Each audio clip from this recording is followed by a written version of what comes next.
এক প্রান্তে পাথুম নিসাঙ্কা, অন্য প্রান্তে নিশান মাদুস্কা। বাংলাদেশ আর শ্রীলঙ্কার মধ্যকার প্রথম ওয়ানডে ম্যাচে দুই প্রান্তে থাকা লঙ্কান দুই ব্যাটারকে বিপদে ফেলতে এসেছেন তাসকিন আহমেদ আর তানজিম সাকিব।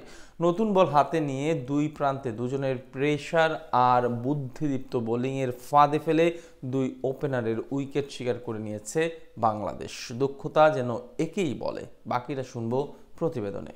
বাংলাদেশ ও শ্রীলঙ্কার টেস্ট সিরিজে তেমন সুবিধা করতে পারেনি বাংলাদেশ। 1-0 ব্যবধানে সাদা পোশাকের সিরিজ হারের পর এবার মুখোমুখি ওয়ানডে সিরিজ, যেখানে মিরাজের আনুষ্ঠানিকভাবে অধিনায়কত্বের যাত্রা শুরু, যার শুরুটা বেশ ভালো হলো সাকিবের উত্তরসূরির।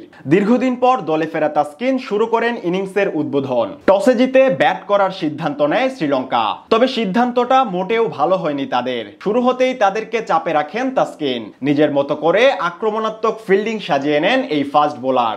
একের পর এক গুডল্যান্ড ডেলিভারি অথবা ইয়র্কারে পাথুম নিশাঙ্কাকে তিনি কাবু করে রাখেন। প্রথম ওভারে কোনোভাবেই সুবিধা করে উঠতে পারেননি এই ব্যাটার, তাতে মেডিন দিয়েই শুরু করেন তাসকিন যেখানে শেষ করেন ঠিক সেখানেই শুরু করেন তানজিম সাকিব। তার বল বুঝতে পারছিলেন না আরেক ব্যাটার নিশান মাদুস্কা। একের পর এক ডট বলে কোনো মতে যেন নিজের উইকেট বাঁচিয়ে নিচ্ছিলেন তিনি। তাতে দ্বিতীয় ওভারে মাত্র 1 রান পায় শ্রীলঙ্কা। নিজের দ্বিতীয় ওভারে একটি বাউন্ডারি হজম করলেও সেখানেও অসাধারণ করেন তাসকিন। এই 3 ওভারে যেন লঙ্কানদের মনে শুরু হয় ভয়। তবে কি করে সামলাবেন বাংলাদেশকে, এই ভাবনা যখন তাদের মাথায়, তখন ইনিংসের চতুর্থ ওভারেই প্রথম আঘাত হানেন সাকিব। দুর্দান্ত ছন্দে থাকা নিশাঙ্কাকে চতুর্থ ওভারের প্রথম বলেই দেন দারুণ এক বাউন্সার, যে বল বুঝতেই পারেননি এই ডানহাতি ব্যাটার। তাতে ব্যাটের কানা ছুঁয়ে আস্তে করে বল চলে যায় লিটনের হাতে।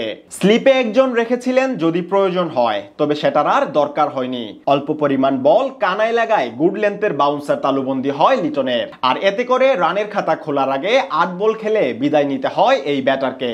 1 উইকেট পাওয়া বাংলাদেশ শ্রীলঙ্কাকে আরো চেপে ধরে তাসকিন তার তৃতীয় ওভারে বোলিং করতে এলে দুই ফাস্ট বোলারের বোলিং তোপে সুবিধা করতে পারছিল না শ্রীলঙ্কা।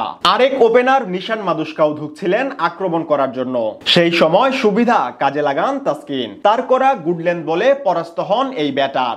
ইনসাইড এজ হয়ে বল আঘাত করে স্টাম্পে, তাতে দ্বিতীয় উইকেটের পতন ঘটে শ্রীলঙ্কার। ইনজুরি কাটিয়ে দলে ফেরা ও বাংলাদেশের সবচেয়ে বেতনভুক্ত খেলোয়াড় তাসকিনকে নিয়ে অনেকেই সন্দেহ প্রকাশ করলেও তিনি সবাইকে বুঝিয়ে দিয়েছেন কেন দলে এত প্রয়োজন ছিল তাকে। চতুর্থ ওভারে তিনি স্বীকার করেন আরো একটি উইকেট। দলের সেরা ব্যাটার কামিন্দু মেন্দিসকে রানের খাতাও খুলতে দেননি তিনি। তাসকিনের দ্বিতীয় শিকার হয়ে মিরাজের হাতে ক্যাচ দিয়ে ফিরে যান তিনি। প্রথম 4 ওভারে 2টি মেডেন নিয়ে তাসকিন বুঝিয়ে দেন নতুন বলে তার দক্ষতা কতটা বেশি।